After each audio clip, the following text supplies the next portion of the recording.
Algumas semanas atrás, a gente falou do caso aqui das gêmeas de Manaus, duas médicas que foram contratadas em regime emergencial, segundo o que se alegou, para o atendimento primário lá em Manaus e que as duas teriam sido vacinadas ou havia suspeitas de que elas teriam furado a fila para se vacinarem porque são filhas de um figurão lá de Manaus. O nome delas, Gabriele e Isabelle Kirk Madilins. O que aconteceu agora foi que as duas médicas, na verdade, 7 médicos, incluindo as duas, investigados por terem furado a fila lá em Manaus, eles pediram exoneração. Só que o curioso é que esse pedido foi meio que quase junto com a segunda dose da vacina. Ou seja, as duas, a Gabriele e a Isabelle, elas foram contratadas poucos dias antes da vacinação, receberam a primeira dose, surgiu o escândalo, né? O nome delas começou a circular e depois, agora, da segunda dose, elas deixam o posto na atenção primária lá em Manaus. Eu vou pôr para vocês aqui a reportagem no comentário fixado. A alegação feita foi que a situação delas se tornou insustentável lá na cidade. Dada a repercussão negativa do caso, né, da vacinação delas, elas simplesmente resolveram deixar o cargo e esperar as investigações. Aí fica difícil, né? Aí fica difícil mesmo, porque eu penso que haveria duas posturas, podemos dizer assim, éticas em relação a esse caso para Gabriele e para Isabelle. E eu vou tentar me pôr na situação delas aqui, eu vou tentar me pôr no caso delas. Supondo que eu fosse um médico e fosse convocado para atenção primária durante a pandemia e, nesse caso, recebesse a vacinação e houvesse essa acusação de que eu teria furado a fila, sabe, filho de um figurão, como eu procederia? Eu penso assim, olha, em duas posições, principalmente. A primeira delas bem, não cometi nada de errado, não é para isso que eu estou aqui, eu vou continuar atendendo, vou continuar trabalhando, eu sou um médico, minha função aqui, meu trabalho, meu juramento é de salvar vidas, tomei a vacina agora, vou tomar a segunda dose e vou continuar atendendo aqui porque agora eu estarei imunizado e posso ajudar as pessoas sem pôr a minha vida em risco. É meu trabalho, foda-se.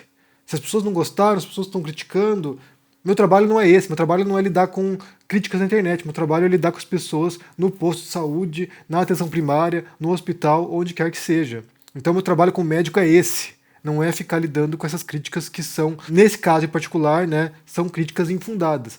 Eu vou provar que eles estão errados trabalhando, eu vou provar que eles estão errados no posto de saúde, na atenção primária. É assim que eu vou fazer isso. Primeira posição, né? Primeira postura que me parece a mais legítima. Um médico é aquele que cuida das pessoas, é alguém que protege a saúde das pessoas, então ele tem que estar ali ajudando as pessoas. Ainda mais com as 2 doses da vacina. Essa é a primeira posição. A segunda posição acontece o escândalo, eu sou inocente, eu não fiz nada de errado, mas, dada a repercussão, entendendo que a situação vai se tornar insustentável, porque já é insustentável isso em janeiro, não posso continuar no cargo, eu peço exoneração logo em seguida. Aconteceu o caso, olha gente, eu não furei a fila, a intenção não era essa, então eu não vou tomar a segunda dose e vou simplesmente abandonar o cargo aqui, vou abrir espaço para outro médico que venha aqui atender. Se o meu trabalho aqui não é desejável, se aquilo que eu faço não é apropriado, dadas as circunstâncias, eu me afasto do cargo e deixo para outra pessoa. Agora, depois de quase um mês, tomando segunda dose, né, e pedir exoneração alegando que não dá mais, aí não, aí, sinceramente, aí força demais a amizade, e aí, sinceramente, na minha leitura, na minha interpretação, acaba de fato corroborando, confirmando as suspeitas de que realmente a intenção era furar a fila. E só para comentar isso, né, porque a impressão que tenho muitas vezes é que o brasileiro acha que esse tipo de coisa só acontece no Brasil, né? Fura fila, por exemplo, na pandemia para se vacinar, só acontece no país. Só o brasileiro é corrupto, só no Brasil esse tipo de coisa, apenas no Brasil se dá esse tipo de malandragem. E não é verdade. Aqui na Espanha, por exemplo, muitos casos de fura-filas foram denunciados, inclusive de políticos, pessoas que tiveram que vir a público pedir desculpas, se justificar. E uma dúvida que surgiu após esses fura-filas foi se eles deveriam tomar ou não a segunda dose. E muita gente dizia, não pode tomar a segunda dose, mas o secretário de saúde aqui falou o seguinte, olha, se eles pularam a fila, o correto é que eles tomem a segunda dose, senão a gente vai desperdiçar uma dose de vacina. Porque nesse caso a gente vai jogar várias doses no lixo. Porque pense bem, essa pessoa que tomou vacina agora, furando a fila, se ela toma só uma dose, ela vai ter que ser vacinada depois. Mais adiante, ela vai ter que tomar 2 doses. Então uma pessoa vai tomar 3 doses da vacina, sendo que a gente tem escassez desse recurso agora, né?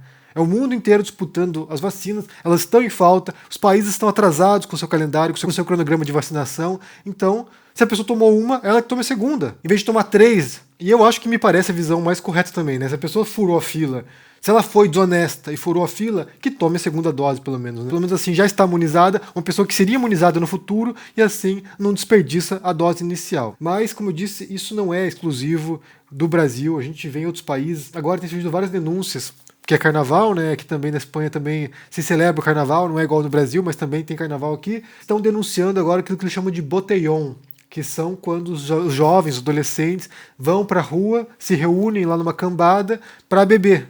Então, assim, vão lá com vinho, vão lá com cerveja e vão beber juntos e se reúnem e se aglomeram. E daí a polícia está desmantelando esses botellões, né? Então, assim, tá um escândalo. Eu posso dizer, gente, quando começou a pandemia, isso a gente fala de quase um ano atrás, inicialmente a gente viu muitas cenas comoventes de solidariedade, de uma pessoa ajudando a outra, de um espírito comunitário.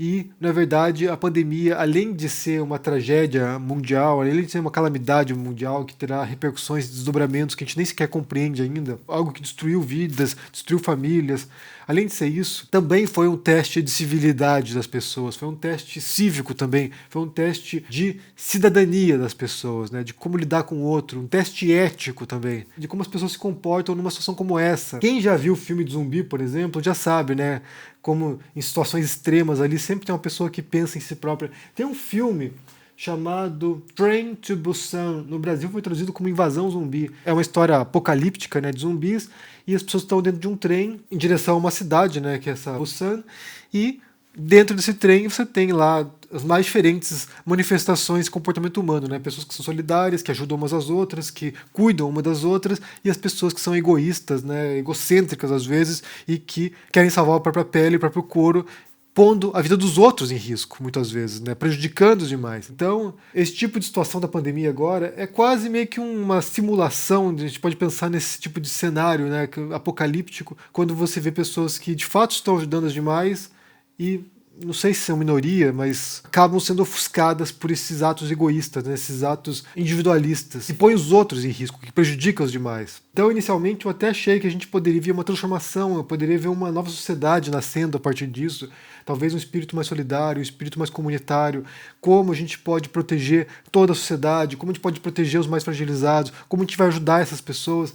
E, no final das contas, isso logo se desmantelou, isso logo deu lugar para esse individualismo e essa malandragem que surgiu, né? As pessoas querendo pular fila, as pessoas, um país disputando com o outro as vacinas, um país disputando com o outro os suprimentos. A gente viu o caso dos respiradores, né? Que pousava avião no país, o país bloqueava, confiscava os respiradores. Ou seja, a gente viu um monte de situações que demonstraram que a solidariedade logo perdeu espaço do homem contra o homem, né? Do ser humano contra o ser humano, cada um querendo vantagem, cada um querendo pensar em si próprio primeiro, né? No próprio umbigo, e o outro que se dane. E ainda mais quando a gente fala das elites brasileiras, particularmente, né? Bem, como eu disse, não é exclusivo também no Brasil o pensamento de elite, mas da elite brasileira, particularmente nesse caso, sinceramente, não há o menor espírito de comunidade, não há o menor espírito de pensar no outro. Esses casos vão se repetindo e vão se tornando um mau exemplo, né? Um mau exemplo. Mas, sinceramente, nessa situação, como eu falei no começo aqui, elas tinham duas escolhas, né? Uma delas continuar trabalhando e que se dane. É meu trabalho, é o que eu vou fazer. Podem criticar, mas eu estou aqui genuinamente, é o que me propõe a fazer, então é o que eu vou fazer. Ou, assim que rolou o escândalo, bem, então eu vou deixar o meu cargo. Se é o que pedem, né? Se estão pedindo minha cabeça, então abandono o cargo. Agora, esperar para tomar a segunda dose pegou muito mal e simplesmente, como eu disse, para mim parece confirmar aquilo que se suspeitava, né? Que elas de fato haviam sido contratadas apenas para isso, para tomar as vacinas e se imunizar. Nesse caso, pulando a fila, pondo a vida de outras pessoas em risco, né? Porque elas estão tomando vacina de alguém que tinha prioridade, ou que precisaria mais, ou que estaria em situação muito mais problemática. Mas eu quero saber o que vocês pensam sobre a situação aí, se vocês acompanharam essa história das gêmeas, né, da Gabriela e da Isabelle, que havia suspeitos que tinham pulado a fila e aparentemente agora essa história se confirma. Elas alegaram que na verdade não era isso, que elas estão deixando agora porque se tornou insustentável, mas já estava insustentável em janeiro quando esse escândalo estourou. Me digam o que vocês pensam aí sobre isso, deixa aqui embaixo no comentário, deixa o joinha, se inscreva aqui no canal, se torne um membro ou um apoiador para dar uma força, se torne um aluno do ICL, a gente vai para a 5ª aula agora no curso de escrita narrativas para quem quer aprender a escrever melhor, escrever um livro, se tornar um escritor, e confira nos livros. Sobre o Bolsonaro, relata 1 ano e meio do governo Bolsonaro e toda essa mentalidade destrutiva do governo dele, e também esse livro aqui, um romance histórico sobre Jesus chamado O Rei dos Judeus. Um abração para vocês, se cuidem por aí. Tchau!